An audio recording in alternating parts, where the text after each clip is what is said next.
Hey everybody, welcome back to my YouTube channel. This is Kate Mazeris, and today I'm going to read you a blog that I actually wrote back in 2016. I found this one yesterday when I was looking for a short essay that I had written about when I met Steve for the first time, and I came across this one, and I thought I would share it with you because I think it's a joyful blog, and I think we could all use a little more joy. So this blog is called Double Take, and I originally wrote it in June of 2016. Last Friday, I went to the eye doctor for a long overdue checkup. While registering at the reception desk, I was asked to fill out a few forms, including one for HIPAA. Writing my full legal name, I glanced at the question to the right of the line and thought it read, "Middle child, yes or no?" Squinting, I laughed. Oh, that says minor child, not middle child. Had to do a double take there. Man, I really need a new contact prescription. Good thing you're here then, the receptionist cheerfully replied. Nodding, I said, I was wondering why in the world you'd need to know that, yes, indeed, I am a middle child. Or can't you tell that by our brief conversation? An hour or so later, I walked out with some pretty amazing new contacts and a pair of glasses on order. I was delighted that the doctor spared me the dilation process for a couple of weeks, as Satish and Danta's older sister Lena was graduating from high school that night, and I didn't want to miss the ceremony. I'm always overly sensitive to light after dilation, and since the graduation was being held outside, I wasn't sure I'd be able to see anything behind my dark Jackie Onassis sunglasses. Later that evening, as I listened to the high school orchestra playing a few selections while guests arrived, I had to look twice at the conductor. Checking the program, I realized that he was one of my former yoga kids. Right before the ceremony began, I walked over to speak with him. Do you recognize me? I asked, taking off my sunglasses.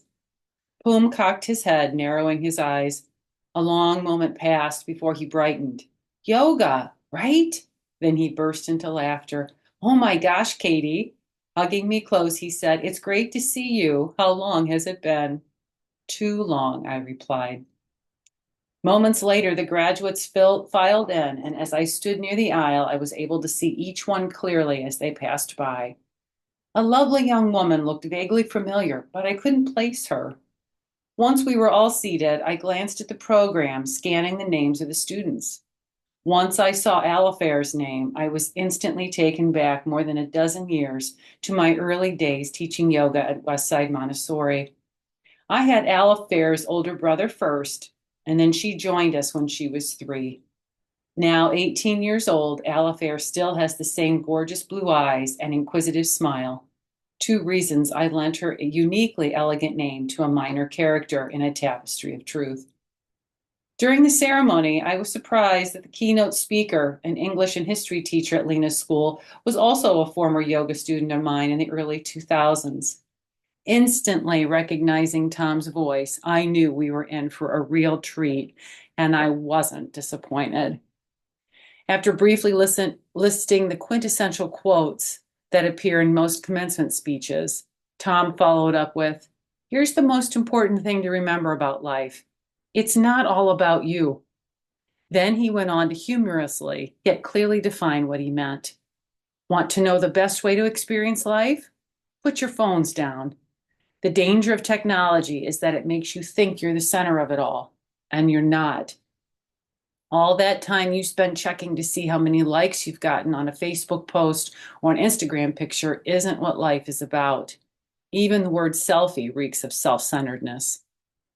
Pulling a flip phone from his pocket, Tom declared, In my whole life, I've probably only sent 10 text messages on this thing. Ah, a kindred spirit, I thought. Want to know who you really are? He asked the seniors. Live for others. Find out who others are in order to find out who you are. Tom shared another gem, which I'll write about in a blog later this month, but it was the belief that we should live for others which struck me as incredibly significant. That and Tom's admonition that the seniors should look back on their academic lives to give high praise and thanks to their early childhood teachers who taught them how to read, write, and tie their shoes. I spent most of my 20s and early 30s with first graders, teaching them how to count and color in the lines and clean up after themselves. Then, in my early 40s, I spent some time as a preschool and kindergarten teacher. Of course, I focused on the assigned curriculum, but it was equally important that I impart lessons about how to be a good friend, to take responsibility for their actions, and to be trustworthy. It was my intention to offer pathways of learning to the whole child, not just their intellect, but their hearts and spirits as well. These days, when I run into a former student, one who is now 10, 12, or even 20, they often have to do a double take or have their parent remind them, "This is Yoga Katie," or "This was your preschool teacher." Their eyes light up as they smile in recognition. Then they usually say something like, "Remember when you taught me how to breathe like a bunny?" Or, "Remember when you fell off that stool and just kept right on teaching? That was so funny." Or, "Remember that monkey puppet that taught us handwriting? It was so cool that he was left-handed, just like me." I truly love it when they remember something I taught them, something that's stuck in their psyche and is now second nature, like how to write their name in cursive, or castle their king when playing chess, or saying good morning in German. For it was the tiny moments, the day-to-day experiences that had a accumulating effect on each of them and me. They remember sitting in my lap while they cried, laughing until they nearly fell over while I read a hilarious chapter from a Junie B. Jones book, or sprinting like the wind while I cheered them on at the pumpkin run. I spent what seems like another lifetime living for my students, and in turn was able to more deeply understand who I am.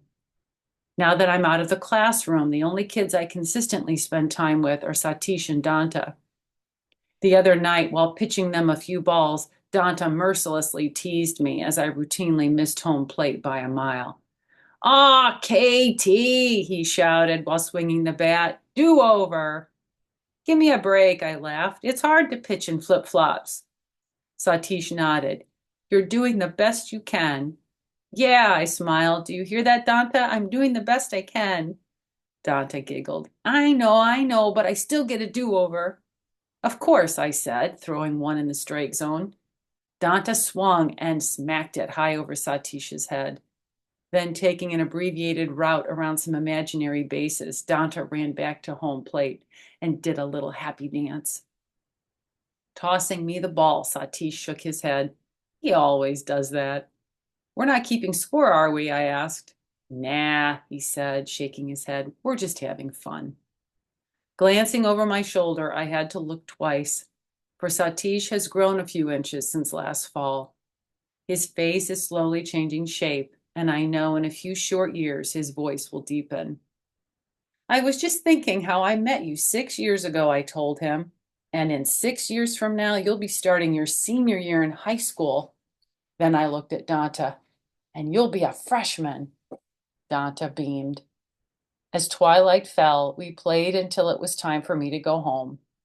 Driving back to my little house in the heartland, I thought once more about how much Danta is like the child I used to be, and Satish is like the person I hope to become someday. So maybe in more ways than one, I am a middle child, happily sandwiched in between two boys who have shown me how wonderful it is to live for the moments when we can be together and to know more clearly who I am through their eyes.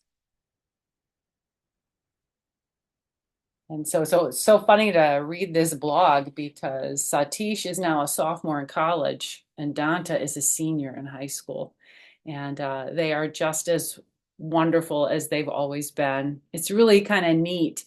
I have a quote on my bathroom mirror that says, "For everything we've missed, we gain something else." And so Satish and Danta aren't little boys anymore. And of course, I miss the fun we had when they were young. But now, as they are young adults, I get to have conversations with them that I never could have had. I get to watch them succeed in ways they never could have when they were kids. So it's just so much fun to be in relationship with children of all ages. I think they teach us more fully who we are and let us play. So this picture that you're looking at actually was taken, I think, around 2010. This was a Christmas yoga class. I can tell because we're playing bingo in this picture. After we would do all the yoga poses and play games, they had choices where they could do an art project or play with me or um, play with one of the parent volunteers that came in. So it's just wonderful to get down on the ground and play with them. So I hope this holiday season you have an opportunity to play as well, and in turn revisit the child that you used to be. Thanks for listening, and until I see you next time, have a great day.